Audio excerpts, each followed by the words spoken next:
So in here we should have the latest diver from acclaimed Chinese watchmaker San Martin. Now San Martin has always been known for pushing the boundaries of what's physically possible for not much money, and this new model seems very much in that vein again. In fact, it's got two key features that I thought made it worth looking at, and thanks to San Martin for sending this in at my request. But yeah, we'll whip this open and take a look at the finer details, eh? Now you'll find an affiliate link to this watch in the video description. Probably no discount codes this time. The whole discount code thing on AliExpress has been a right mess recently. But hey, if they sort things out, maybe we'll put some of them down there too. Wow, that is quite the bright bezel, isn't it? And also quite the angular case and bracelet. Let's whip the plastic off.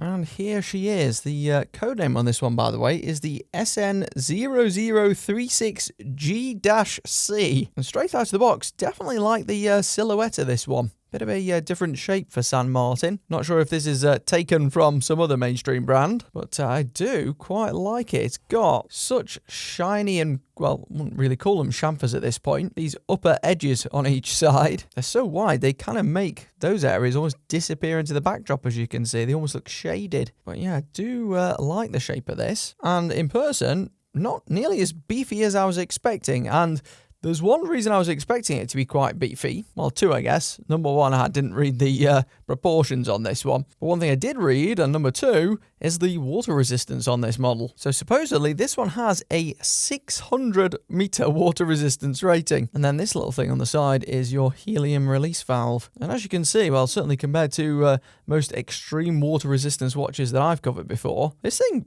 really isn't much thicker than any other San Martin watch. This is pretty skinny. A lot of the time, you get like a monstrous case back on these, but not with this particular model. Now, I'm assuming that has not been ISO rated or anything like that, but from some of the behind the scenes videos I've seen on the San Martin AliExpress page, and I think on the YouTube channel, they do use just the industry standard water resistance machines that everyone else does. But yeah, exquisitely finished, as with most other San Martins. I'll run you through the rest of the specs though. We obviously have this stainless steel case here, probably just 316L. Bezel on this one also looks like ceramic. No, it actually doesn't specify on the official listing, just says 120 click unidirectional chronograph bezel, it says. But yeah, from the looks of it, that is definitely ceramic, I'm almost certain. Ceramic bezels almost always just look better, especially to the naked eye. You can't tell quite as much on camera, but they do look a lot nicer than your standard aluminium bezels. The only ones I maybe prefer to these are the sapphire bezels. I don't think this is sapphire. Now, one thing that is sapphire supposedly is the crystal on this one, and my light here is intruding a bit more than normal. This one is a domed crystal, you see, and it's only very slightly domed. You can't tell all that much on camera, and it doesn't really create any warping. But yeah, supposedly sapphire, very, very good clarity on this crystal. Always helps having that high contrast design too, and that black backdrop. Let's give that bezel a good feel here, eh? Excellent bezel, yeah, really, really solid bezel. That nice noise for starters. Yeah, really nice noise, and well, as you can see, basically no backplay whatsoever, which is what you want. Just gives you that nice solid feeling, and it looks like certain areas of this are loomed too, which is good. So we'll definitely give this a low light test after we've checked that crystal. Now, this watch does come in a couple of other colours. I say colours because, well, the only thing kind of changing between them is actually the bezel colour. Now, you've got a blue and black as well, which are maybe a bit safer than this one. In all honesty, I'd probably go for the blue if I was going to buy this watch for myself. But I figured it'd be a bit more experimental for once. Not often I engage with orange watches, and it doesn't look too bad on this one. May have helped if some other accent on the dial shared that orange tone a bit, but certainly feels good, as does this bracelet here. Very swanky, almost boxy bracelet, as you can see. You almost have a trapezoidal shape to the links, with some excellent polishing too down the sides and on the lip of each of them. So this looks good, as does this female end link. Always appreciate them. Should make this watch wear a little bit smaller because it can just conform straight down, and very, very good integration there with the lugs. That's good to see. And most San Martin watches give us a pretty nice clasp, and yeah, this one is no exception. We've got their concealed micro adjustable track system here. This works a bit like those belts I always promote on the main channel, so you can effectively just push this in as much as you want if you want to make it a bit tighter. Just like that. You've got a few steps to choose from. And then if you need to loosen it slightly, you just push down on this lever and then slide it to where you want and let go. So yeah, pretty easy to use. Nicely cut clasp there as well. And yeah, solid end link, so you can change that. Case back, by the way, all looks very standard. You'll see there's nothing actually here. But yeah, no inscriptions or anything on the rear on this one, and not much bulging either. Rather flush fitting case back, considering the extreme water performance. But I'm tempted to actually take this off in this video, this case back, because I want to give you a bit of a look at the movement inside this watch, which is one of the reasons that I wanted them to send it my way, because this is a movement that's becoming ever more popular over the last few months, primarily due to the movement shortage. So you've heard me talk about this once or twice before. Basically, if you went back 18 months, you'd find Miyota movements everywhere, Seiko movements everywhere, but there's been somewhat of a supply shortage. Some are saying partly due to Casio gobbling them all up, and as such, these brands are having to look for alternative movements to use, and one of the movements that everyone has been jumping ship to is the one that's in here. This is supposedly the Seagull ST2130. And I'm surprised actually that we haven't seen this movement all too often before, because on paper certainly looks pretty decent. It's fairly thin for starters, second only in this sort of price range to the Miyota 9000 series, just a little bit thicker than that, but it's certainly slimmer than the normal NH series Seiko movements and the Miyota 8000s, which is probably one of the reasons this watch is quite slim. And it also offers a high beat rate too, which is in line with the Miyota 9000 series. So this hand here bobs along more times per second, basically, gives a bit more of a smoother motion, which in general I think just looks more elegant. Now I had a little look with the help of my AI buddy earlier on today to try and work out why we haven't really seen much of this movement before. I didn't want to draw too many stereotypes if I could help it, because on paper it looks like, you know, pretty strong second best behind the Miyota 9000. This movement actually being basically a clone of the ETA or ETA 2824-2, which is a pretty well-known, albeit quite old Swiss movement, which in general had pretty good performance, well-loved movement that, and they copied it because the patent expired on it basically. And despite this being originally launched in 2005 apparently, we haven't seen all that much of it until this recent wave. And supposedly there's a couple of reasons for that. Number one is the quality control apparently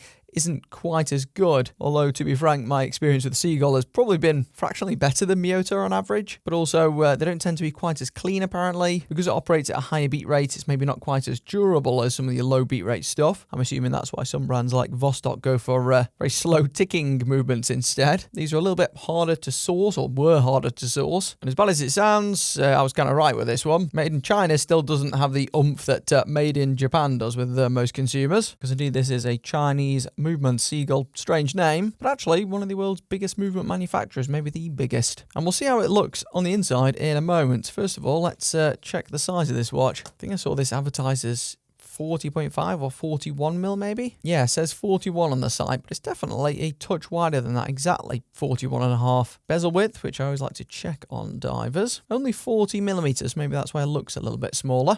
Lug to lug isn't huge either, 48.47, and thickness with that ever so slightly raised crystal of about 13.4, just under. If you were to exclude that crystal, or if you ever wanted to change it, be about 12.25 overall, with a rather conservative lug width here of 20 millimeters, I think, yeah. And it'll be interesting to see the internal arrangement of a watch like this that's meant for extreme aquatic performance. Hopefully me popping the back off won't disrupt anything. But this watch looks glorious, really catches the light very, very well. Also got a white shirt on here, coincidentally, and you can see some nice reflections of that in this bracelet. Yeah, very high quality looking watch this.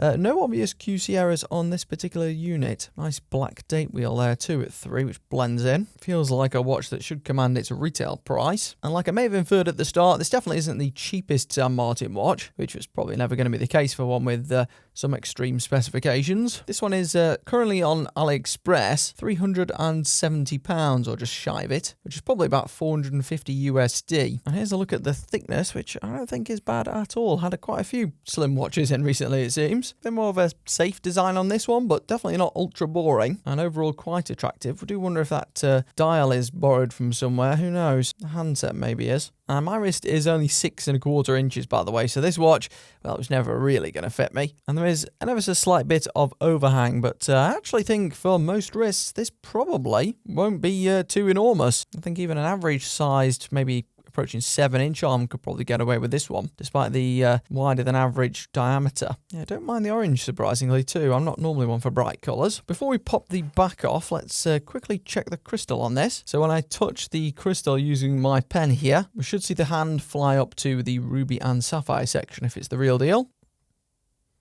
And yeah, straight away, no hesitation, that is definitely a sapphire crystal. And a pretty clear one at that. Now, hopefully, because this is a dive watch, San Martin's chucked some pretty good lume on it. Not that 99% of you watching this go diving with any regularity. Certainly not to 600 meters. More of a thematic inclusion than anything else. Maybe a little bit disappointing there that the bezel actually doesn't seem illuminated. It's just the lume pip at the top center. Well, the rest of it looks half decent. Let's see. Yeah, performance seems decent, but certainly not spectacular. This is apparently BGW X1, but it's not the brightest application I've seen. I do wonder if some of the others I've looked at before have had a thicker application than this. Because while you can see it, it's just far from the brightest, and that bit on the bezel has also faded quite quick. Although that looked like something else. I wonder if that was C3 from the looks of this description. Yeah, I'd give that maybe a 6 out of 10. It's really good in super low light if you cover the edges, but I've definitely seen brighter. Now I'll do a quick jump cut here and we'll take the back off this thing, eh? Now this thing looks truly monstrous, but it is a complete lifesaver of a tool. I'll link this one I'm using in the description if you want to take a look. If you're opening the case backs of watches with any level of regularity, this thing makes it so much easier. There we go. As easy as that. And we can do the reveal together. Can't remember if I've ever actually looked at one of these movements before.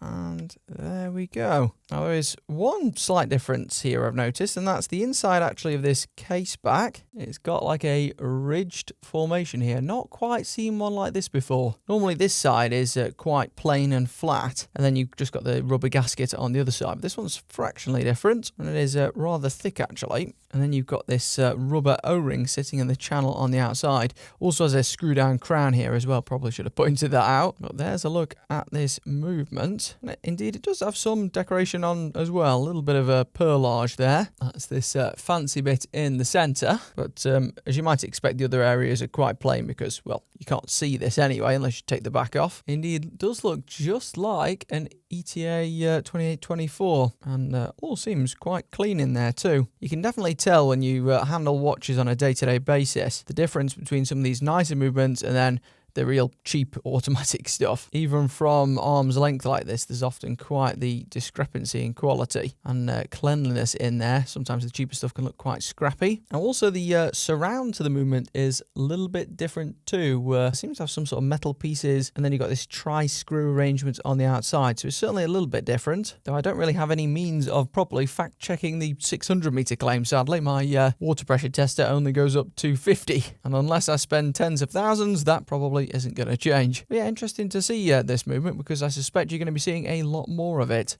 I'll get that back in place. There we go, and popping the case back on is almost as easy as taking it off. Much better than those hand tools, and indeed when it comes to operation, definitely a quieter rotor than those other movements that you normally find in these watches. Well, the Miyota, even quieter than the Miyota 9000 actually. So while it's not reinventing the wheel, it does have some advantages. And it's also got hacking and hand winding. So if I pull that out, it will stop the movement. I can change the date with the first position there, and when it's all the way in, you can actually wind the watch as long as you don't put any pressure on it to get it up and running again, and then it screws back into place. And the bracelet on this one uses screw links, by the way. I've just found out when taking this watch apart. There we go. Always prefer to use my own tool, but I think it does come with them in the box. Yes, yeah, you got both a spring bar tool and your own little screwdriver there too, which looks the same size. So there's a quick look at this extreme new San Martin watch, as well as a brief introduction to this Seagull movement that I'm sure you'll be seeing a lot of over the course of the next 2 or 3 years. Quite like this watch, definitely a very well-made watch, even if it won't fit me, as is often the case it seems. But yeah, I'll link everything that I've shown you today in the video description, so you can go and take a look at your leisure.